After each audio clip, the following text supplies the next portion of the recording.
ఏమైంది సంధ్య అంత డల్లుగా ఎందుకున్నావు? ఏం లేదండి, నాకు ఎంత నేర్చుకున్నా ఇంగ్లీష్ అస్సలు రావట్లేదు. ఎవరి ముందన్నా మాట్లాడాలంటే నాకు చాలా భయమేస్తుంది. అరే నువ్వు ఇంట్లో నాతో ఇంగ్లీష్లో మాట్లాడబ్బా, నువ్వు పర్ఫెక్ట్ అయిపోతావు. Try to talk in English with me. Okay okay, మాట్లాడాలి. అరే ఇలా చింతపండు పచ్చడి చేసినావు కదా, అది చాలా బాగుంది. అది ఎలా చేసావో చెప్పు, సరిపోతుంది ఇంగ్లీష్లో. Okay. Tamarind 1000, green chillies 1000, jaggery 1000, small salt 1000, then 100. ఏం చెప్తున్నావు? పిచ్చిలేసిందా? ఏం మాట్లాడుతున్నావు? 1000 ఏంది? గని పీసులు తీసుకుంటారా ఏనా? అది కాదండి, చింతపండు పచ్చడి ఎలా చేయాలో ఇంగ్లీష్లో చెప్పమన్నారు కదా. చింతపండు వెయ్యి, పచ్చిమిరపకాయలు వెయ్యి, బెల్లం వెయ్యి, రుచికి సరిపడా కొంచెం ఉప్పు వెయ్యి, ఆ తర్వాత 100 అంతే. నీకు నేను చెప్పేది అర్థమైతలేదు. అవతలి వాళ్ళకు అర్థమయ్యేలా చెప్పలేకపోయే వాళ్ళని గాడిదలు, మూర్ఖులు అంటారు తెలుసా? ఏమన్నా నాకు అర్థం కాలే, మళ్ళీ చెప్పు. అసలు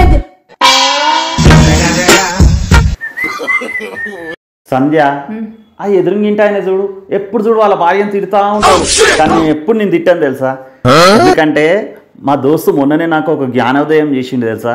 ఎవరైతే ఇట్లా వాళ్ళ భార్యను తిడతా ఉంటారో వాళ్ళు వచ్చే జన్మల మన బట్టల షాప్లో చీరల సెక్షన్లో సేల్స్ బాయ్గా పుడతారంట. అంటే ఏంటండి మీరు అనేది? అయ్యో అర్థం కాలేదా? మీరు లేడీస్ ఉంటారు కదా, చీరల షాపు పోయారు అనుకో మస్తు సతాయిస్తారు. దానంత పెద్ద నరకం ఇంకోటి ఉండదు. ఒక కలర్ చూపిస్తే దానికి ఇంకో డిజైన్ చూపించమంటారు, ఒక డిజైన్ చూపిస్తే ఇంకో కలర్ చూపించమంటారు. మా నాన్న నచ్చారు కానీ ఇన్ని చూస్తారు. చెప్పొచ్చేది అది చాలా పెద్ద నరకం. అలాంటి నరకాలు మనం అనుభవించొద్దు అంటే భార్యను మంచిగా చూసుకోవాలి. సంధ్య ఈ ఆడవాళ్ళది ఒక విషయం నాకు అస్సలు అర్థం కాదబ్బా. ఒక సైడ్లో ఏమంటారంటే మగవాళ్ళు మూర్ఖులు, అసలు తెలివే లేదు, చెప్పింది అర్థం చేసుకోరు అని అంటారు. అసలు నిజమే కదా, అది కరెక్టే కదా.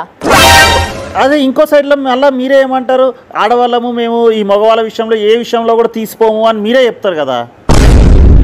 దానికి మీనింగ్ ఏంది నాకు అర్థం కాలే. వస్తుందా నీకు మీనింగ్? అర్థమవుతుందా? ఫ్రెండ్స్ ఒక చిన్న విషయాన్ని మీరు గమనించారో లేదో, మనము ఎప్పుడైనా ఏదైనా మాట్లాడామనుకోండి, మన వెనకాల నుండి మన భార్య వచ్చేసేసి ఏమన్నారు అని అంటుంది. అంటే దాని అర్థం తనకు వినపడలేదని కాదు, తనకు మంచిగా వినిపిస్తుంది. అయినా కూడా తను అలా ఎందుకు అంటుందంటే మీరు చెప్పిన డైలాగ్ని సరిదిద్దుకో అని చెప్పేసి మనకు ఒక అవకాశాన్ని ఇస్తుంది అన్నట్టు. సో దాన్ని మనం వినియోగించుకోవాలి. అర్థమైందా? ఏమన్నారు? ఏం లేదు సంధ్య, ఆడవాళ్ళు చాలా మంచి వాళ్ళు అని చిన్న స్లోగన్ ఇస్తున్నాను అంతే. ఏం చెప్పావురా? అర్థమైంది కదా? ఇలా మనం మార్చుకోవాలన్నట్టు. Got it? ప్లీజ్ సబ్స్క్రైబ్ చేసుకోండి.